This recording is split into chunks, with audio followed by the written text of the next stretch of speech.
Hello, and welcome back to Wednesday Chats with Lihle. I'm Lihle Koza, and you're watching Wednesday Chats with me. Today, something happened this week. Actually, okay, I'm not gonna get into that. Maybe I'm just gonna put the thing into the video somehow, some way as it goes along. One of the memes that was hurting my feelings and stuff because it was just too personal, that when we're 6-year-olds we want to be doctors, and then by 16 maybe something else, and then by 20 we're just trying to be accountants, and by 24 we're all up on YouTube space hi guys, welcome back to my YouTube channel. But sad but true, but this is what we're doing right now. Today I have two stories for you guys, and I hope that you're gonna be encouraged by both of them. So let's get to it. So as you can already tell by the title of this video, white people are crazy, but there's a question mark. Are they really crazy? I'm trying to open up the Bible over here. Okay, so the story of how white people are crazy is, I used to think white people are crazy. I was psh, all these stereotypes of things that we consider very white. So the white people crazy part of things comes from the fact that we have all these stereotypes about white people. Just why would they do that? So growing up, I thought they were definitely crazy, because I saw in a movie how in movies when their dogs died, they would be also hysterical and so sad. I was like, that's a dog. I always see dogs dead by the road. It's no big deal. Come on, guys. People are important, not dogs. And then, also in that song that I like, Marshmallow, Happier, that dog died in the video. If you've seen the video, one of the great songs. And still, I was like, okay, fine. Maybe then I got the feeling. But the thing that I want to drive to is that recently, 3 of our dogs died. 3 puppies, to be specific, to the area. It was the saddest time in my family, because you would have sworn a person had just died. And the reason why it was so sad is because they just become a huge part of our family. They were like children who lived with us, because you were thinking, oh, they have to eat. And then when they misbehave, because puppies misbehave, and we have hybrids of Jack Russells and Chihuahua, so they're quite tiny. So they died. It was so sad. It really was. It was so heartbreaking and stuff like that. Because also the other year, one of our dogs named Chocolate, for some weird reason, because I wasn't there when she was being named, died. Apparently was some poisoning. And the thing is, she died after we had gone with her and took her to the vet, but she still died. But the thing that I'm driving to is that white people are not so crazy. The thing that I want you to speak mostly on is that stereotypes are always like that. And one of the greatest teachings that I've ever received from my mom, obviously every great teaching, most of them I received from her, she once told me, never criticize something that you do not understand. And that she meant that if you have not experienced something, you may not necessarily have a valid opinion to judge that particular thing. But once you've experienced it, then you can have a more critical, you're at a more critical space to talk about the particular thing. So I got a scripture from Proverbs. Where is that? Proverbs. Let me check. 12:10. Yep, let's do this. Proverbs 12 verse 10. It goes. Is it 12? Yes, it is. Proverbs.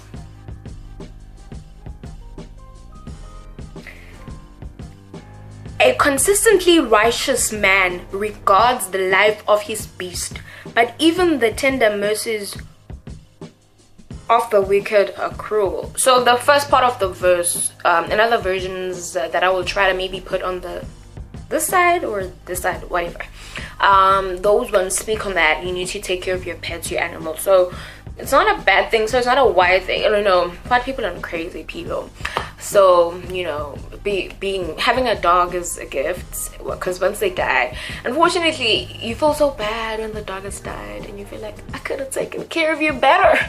But then it was we were not able to get an autopsy or whatever, but we were not able to get a diagnosis of what happened. But it could have been the winter. It's quite cold out, and they were quite sick a bit, and they got their vaccinations and stuff. So it's just them that died, and it's quite sad. And so, okay, that story is over. I wanted to tell you guys about how I almost died in the past week. Death by Red Bull. Oh my goodness, this one is gonna be quick. Yo, so last week I had a very big, ginormous, whatever big word you may want to talk about, very big project that I had a deadline, and the deadline was 30 July, which was on Sunday at 12 midnight. So I needed to work as fast as I possibly could. I did not sleep. Whatever. In my entire life, as a student, as a person who was just writing, even for my research, I never medicated. The only people at my house who ever take things are my mom and my sister who took, I don't know what the other thing was, and BioPlus. I have never been that person. I tried doing the energy drinks thing, but they didn't work. They ended up just being a fizzy drink for me because, you know. And then this particular day, I was like, you know what, Mom? On Friday, I was supposed to go to a live recording by Gabriel D. I ended up not making it because I had to meet this deadline, which is super important to me.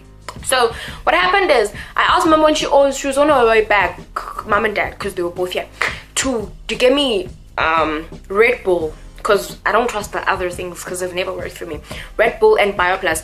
Earlier that day, she had given me a sachet of BioPlus, and I felt it work the magic. I even felt it going by my spine or something. I felt the power. I had energy. I could do everything that I wanted to do. And then I asked her to give me BioPlus and Red Bull if she could. So when they came back, they gave me Red Bull. It was a gigantic can of Red Bull. It was the gigantic can of Red Bull. So, you know, Red Bull comes in so many different sizes cans. There's the smaller one, which is like 250 mils. This one is like 340 or something like that. It was a bigger one than the regular. I got the Red Bull and I drank it. Firstly, okay, they got me 2 sachets of BioPlus. Hey, yeah, I took it. And like I took 1 sachet, and then like after a few hours, maybe 3 hours, because I needed to get things done, I took the other one. And then somewhere around, because this time they came back like maybe midnight, maybe around 3 I took the second, and at 5 I had already started drinking the Red Bull. Ha! What happened there? I felt sleepy, but I couldn't sleep. I don't know what that means, but okay, I could feel that my body is now tired, like the exhaustion was there, but I couldn't sleep because every time I sleep, it was like that Rihanna song, I could feel my heart beating, oh, I can feel it through my chest. It was so horrible. And after that, oh my god, my eyes are so watery. After that, I spent literally the whole day, because from the 12th, I couldn't sleep because I didn't even go to church. So my mom was like, you know, I should just get maybe time to sleep. They're gonna wake me up when they came back from church. And I was like, you know, Mom, you don't understand what I'm going through. Because what happens is that I was like overdose on caffeine. So what that does, it gives you a blurred vision. So you really, I couldn't see. So even the work that I was doing, the typing was just impossible. You literally, normally I'm typically a very fast typer, so I'm quite good at typing. I could really do things while typing. I don't even, but it took me a good 30 minutes for a single paragraph. Like, it was so impossible, and it was so slow. It felt like I was floating through air. It really gives you wings, people. Yeah, Red Bull in combination with BioPlus. So yo, it was a horrible day. Fast forward to the end, I was able to complete, and I made my deadline at 10:09, which was 22:09, and I got a confirmation email that they received my stuff. So let's hope for the good. I'm not gonna tell you what it was, obviously, but it's something that worked out. And upon working out, I would just like to share that hard work pays, guys. You need to give yourself the time to do the things that you want to accomplish, and you need to, if it calls for you to cut off other engagements, because there's some people that I called up and I was like, you know what, this week's not gonna work for me. If it calls for you to do that, do that, because the only person who cares about your dream is you. The only person who knows where you want to get with whatever it is you want. You need to do it. If it calls for you to cancel and maybe make some things temporarily stop, then you do that. But now for and the part about being medicated and taking BioPlus and stuff, I'm never going to do that because I really never trained my body to work that way. I just think I have quite a threshold for resilience that is quite high. So I probably made a very bad decision about deciding to trust on Red Bull and BioPlus, but maybe for the future I'll just learn to, I don't know what, but I think the great problem was me combining things. So I just want to encourage you people today that, you know, always have an open mind, one, and never criticize something that you do not understand. Above all things, get understanding, get knowledge, get just be empowered in that space. That's all I have for you for this week of Wednesday Chats with Lihle, and I hope that you guys are going to subscribe, share, like this video, and watch until the end. And stuff, share it, and be sure to like the social media at the description box below. I look forward to seeing you guys next week, same time, same place, same me, and same you. Yeah, why am I forgot to say I'm grateful that I'm still alive, because a lot is happening in my life right now. But the Lord is good and his love endures, as the Lord is good forever. Have a lovely rest of the week. Why is it so hard for me to say bye? Bye guys. Bye. Oh, that was so bad. Bye.